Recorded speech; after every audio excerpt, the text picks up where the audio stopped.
ఆటోమేటిక్గా అవేర్కి వస్తే అక్కడి నుంచి ఏ ఇన్ఫర్మేషన్ కావాలన్నా air quality, air direction, wind direction, అదే మాదిరిగా టెంపరేచర్, లేకుంటే cyclone prediction, thunderbolt prediction, flood management, లేకుంటే రిజర్వాయర్స్ వాటర్ లెవెల్స్, ఇలాంటివి ఒక 40 దాకా ఈజీగా మనం ఐడెంటిఫై చేసే పరిస్థితికి వస్తున్నాం. అయితే ఇవన్నీ ఒక ఎత్తు అయితే దీన్ని అమలు చేసే నాయకత్వం కావాలి, లీడర్స్ కావాలి. అటు గవర్నమెంట్లో ఉండే అధికార యంత్రాంగం, ఇటు గౌరవ ఎమ్మెల్యేలు, గౌరవ ఎంపీలు, మంత్రులు, మనందరం కలిసి సమిష్టిగా మనం ముందుకు పోగలిగితే మనం అనుకున్న లక్ష్యాలు నెరవేరే పరిస్థితి వస్తుంది. అయితే రాష్ట్ర స్థాయి ఒకటేది ఇక్కడ కాకుండా దీనికి హైరార్కీ ఎస్టాబ్లిష్ చేసుకుంటున్నాం. రాష్ట్ర స్థాయి, జిల్లా స్థాయి, దెన్ కాన్స్టిట్యున్సీ స్థాయి, దెన్ సచివాలయం. అదే మరి అందరిని ఇన్వాల్వ్ చేస్తున్నాం. మున్సిపాలిటీస్ కానీ, పంచాయతీస్ కానీ అందరిని ఇన్వాల్వ్ చేసి అందరూ కలిసి మన పరిధిలో ఉండే స్టేక్ హోల్డర్స్కి మనం ఏ విధంగా ముందు తీసుకుపోవడం కోసం క్లియర్ కట్ విజన్ డాక్యుమెంట్ ఇచ్చాం. Philosophy is very clear. Healthy, wealthy, happy society. ఆదాయం పెరగాలి, ఆరోగ్యంగా ఉండాలి, ఆనందంగా ఉండాలి. ఈ 3 ప్రిన్సిపల్స్ పైన మనం ముందుకు పోయే పరిస్థితికి వచ్చాం. ఇంకొక పక్కన మీరు చూస్తే ఈరోజు 26 జిల్లాల్లో యాక్షన్ ప్లాన్ తయారు చేసాం, విజన్ డాక్యుమెంట్ తయారైంది. అదే మరి ఇక్కడికి వచ్చినప్పుడు ప్లానింగ్ డిపార్ట్మెంట్, జిఏడి, ఐటీఈసి అంటే information technology, RTGS, GSWS, finance, INPR, CMO అందరూ కలిసి పనిచేస్తున్నారు. ఇంకొక పక్కన 26 జిల్లాలకు గాను 5 సంవత్సరాల రోడ్ మ్యాప్స్ కూడా క్రియేట్ చేశాం.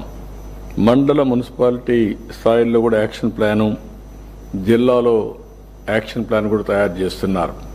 ఫైనల్గా ఇక్కడుండే ఎమ్మెల్యేలు మీరు కూర్చొని, మీకు ఒక టీం ఇచ్చాం కాబట్టి మీ టీం అంతా కూర్చొని ఏదనంటే వెట్టింగ్ చేసి వ్యాలిడేట్ చేస్తే అవి ప్రాధాన్యత క్రమంలో మీరు ఆల్వేస్ ఒకటి గుర్తుపెట్టుకోవాలి. నేనేదో ఇక్కడ స్వర్ణ ఆంధ్రప్రదేశ్ ఒక యూనిట్ మనం పెట్టినప్పుడు మీరు పనుల కోసమే ఆ యూనిట్ కాదు. ఈ విషయం మీరు గుర్తుపెట్టుకోవాలి. మనం ఒక స్పష్టమైనటువంటి క్లియర్ కట్ ఇండికేటర్స్ పెట్టుకున్నాం. అది సాధించాలంటే హోలిస్టిక్ అప్రోచ్ చాలా ముఖ్యం. అదే సమయంలో ప్రజా సమస్యలను కూడా పరిష్కారం చేసుకోవాల్సిన బాధ్యత మీ పైన అందరిపైన ఉంది. దాన్ని ఏ విధంగా చేయాలనుకున్నప్పుడు మనం 175 నియోజకవర్గాల్లో ఏవైతే మన స్వర్ణ నియోజకవర్గ రిపోర్ట్లన్నీ మనం తయారు చేసుకోవాల్సిన అవసరం ఉంది. ఇప్పటికే వర్క్షాపులన్నీ పెట్టాం. ఇంకొక పక్కన ఈరోజు దీన్ని 2029కి మీరు ఏం చేయగలుగుతారో వర్కౌట్ చేయడం 1 ఇయర్ అయింది. ఈ 4 సంవత్సరాలకి మనం ఏం చేయగలుగుతామో మీడియం టర్మ్ ప్లానింగ్ తయారు చేసుకోవాల్సిన అవసరం ఉంది. దీనికోసం మీ అందరి జిల్లాల్లో చూస్తే జిల్లా మినిస్టర్ ఆధ్వర్యంలో చైర్మన్ కింద, కలెక్టర్ని ఎగ్జిక్యూటివ్ చైర్మన్ కింద పెట్టి, ఇంకొక పక్కన ఎగ్జిక్యూటివ్ వైస్ చైర్మన్ కింద ఎంపీని కూడా పెట్టి అందరిని ఇన్వాల్వ్ చేసి జిల్లా లెవెల్లో మనం ఒక ఆర్గనైజేషన్ క్రియేట్ చేసుకున్నాం. అదే మరి కాన్స్టిట్యున్సీకి వచ్చే కొద్దికి ఎమ్మెల్యేని, అదే మరి జిల్లా ఆఫీసర్ని ఒకరిని, ఆ టెరిటోరియల్లో ఉండే ఎమ్మెల్సీలు కానీ అక్కడ ఉండే ప్రజాప్రతినిధులు కొంతమందిని, ఇంకొక పక్కన అక్కడుండే ఇంపార్టెంట్ ఆఫీసర్స్ని, వీళ్ళతో కలిసి ఒక 9 మెంబర్ టీం కూడా మీకు ఇచ్చాం.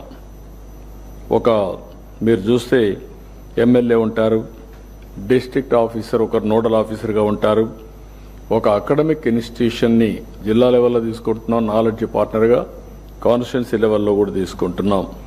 ఇంకొక పక్క ఒక యంగ్ ప్రొఫెషనల్ కూడా పెట్టుకున్నాం. నోడల్ ఆఫీసర్ ఉంటారు, ఒక యంగ్ ప్రొఫెషనల్ ఉంటారు.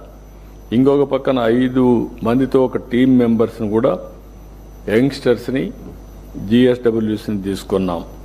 ఇవన్నీ కూడా డే టు డే బేసిస్లో పనిచేయడానికి ఫుల్ టైం పనిచేసే ఆఫీస్ని మనం క్రియేట్ చేశాం. ఇప్పుడే పీయూష్ మీకు ఒక మాట అన్నాడు. వారు చెప్పిన దాని ప్రకారం ఒక 10 లక్షల రూపాయలు డబ్బులు కూడా ఇచ్చి ఆల్ ఇన్ఫ్రాస్ట్రక్చర్ అవన్నీ సెట్ చేయమన్నాం. ఇంత మునుపు ఎమ్మెల్యేలు వస్తే కూర్చోవడానికి కాన్స్టిట్యున్సీలో పార్టీ ఆఫీసులు తప్ప లేకుంటే గెస్ట్ హౌస్లు తప్ప ఎక్కడ ఉండేటివి కాదు. ఇప్పుడు మీరు అధికారికంగా కూర్చొని అఫీషియల్గా కూర్చొని ఆల్ ఆఫీసర్స్ని రమ్మని మీరు ఒక యాక్షన్ ప్లాన్ ఇస్తే ఆ యాక్షన్ ప్లాన్ వాళ్ళు చేసే పరిస్థితికి వస్తారు. అలాంటి ఒక నూతనమైనటువంటి దీనికి మనం శ్రీకారం చుట్టాం. ఈ కార్యాలయాల్లో మీరు చూస్తే ఎమ్మెల్యే, జిల్లా నోడల్ ఆఫీసర్, ఒక అకాడమిషియన్, ఒక ప్రొఫెషనల్, ఇంకొక పక్క విజన్ స్టాఫ్, ఈ విధంగా 9 మందితో మీకు ఇవ్వడం జరిగింది. ఇంకొక పక్కన ఎక్కడికక్కడ మీకుండే సమస్యలను బట్టి ప్రాధాన్యత క్రమాలు మీరు కూడా తయారు చేస్తున్నారు. కొన్ని నియోజకవర్గాల్లో కొన్ని జిల్లాల్లో ప్రియారిటీస్ మారుతూ ఉంటాయి. ఇప్పుడు ఉదాహరణ మీరు ఒకసారి చూస్తే ఒకప్పుడు వ్యవసాయ రంగం అన్ని జిల్లాల్లో యూనిఫామ్గా ఉండేది. ఇప్పుడు వ్యవసాయ రంగానికంటే కూడా మనం ఒకసారి చూస్తే డైరీ, లేకపోతే హార్టికల్చర్, అక్వాకల్చర్ ఇవి ఎక్కువ డామినేట్ చేసే పరిస్థితికి వచ్చాయి. అంటే దీన్ని ఆధారంగా మనం రీఓరియంట్ చేసుకోవాలి. కొన్ని జిల్లాల్లో డైరీ బాగా ఉంది, కొన్ని జిల్లాల్లో హార్టికల్చర్ చాలా బాగుంది, కొన్ని జిల్లాల్లో మీరు చూస్తే అక్వాకల్చర్ ఎక్కువ ఉండే అవకాశం ఉంది. ఇవన్నీ కూడా ఒక వ్యూలో తీసుకొని మీరు ఎక్కడికక్కడ ఏ విధంగా చేయాలనో వర్కౌట్ చేయడం చాలా అవసరం. అన్ని జిల్లాల్లో యూనిఫామ్గా డెవలప్మెంట్ చేయడం కోసం పరిశ్రమల మీద ఎక్కువ శ్రద్ధ పెడుతున్నాం. కొన్ని ప్రాంతాల్లో అక్కడ ఉండే ప్రత్యేకమైన పరిస్థితుల్లో మెగా ఇండస్ట్రీస్ వచ్చే అవకాశం ఉంది. అదే సమయంలో ప్రతి ఒక్క నియోజకవర్గానికి ఒక ఇండస్ట్రియల్ పార్క్ ఒకటి పెట్టేదానికి మనం ముందుకు పోయాం. చాలా వరకు స్టార్ట్ చేశాం. తొందరలోనే 3 నెలల్లో లేకపోతే 6 మంత్స్లో అన్ని నియోజకవర్గాల్లో 175 ఇండస్ట్రియల్ పార్క్స్ని, ఎంఎస్ఎంఈ పార్కుల్ని ఏర్పాటు చేస్తాం. ఇంకొక పక్కన ఈ మంత్లోనే ఏదైతే రతన్ టాటా ఇన్నోవేషన్ హబ్బు అమరావతిలో, అదే మరి స్పోక్ మోడల్లో విశాఖపట్నం, రాజమండ్రి, విజయవాడ, తిరుపతి, అనంతపూర్ కూడా ప్రారంభిస్తాం. ఇవన్నీ వస్తాయి. ఇది అయిన తర్వాత సర్వీస్ అనేది సేవా రంగం ఇది బిగ్గెస్ట్. ఈరోజు తెలంగాణలో 67% సర్వీస్ సెక్టర్ ఉంది, మన దగ్గర 46% ఉంది. దీనివల్ల లాభాలు ఏంటని మీరు ఆలోచించినప్పుడు ఎక్కడైతే సర్వీస్ సెక్టర్ ఎక్కువ ఉంటే ప్రభుత్వానికి ఆదాయం ఎక్కువ వస్తుంది.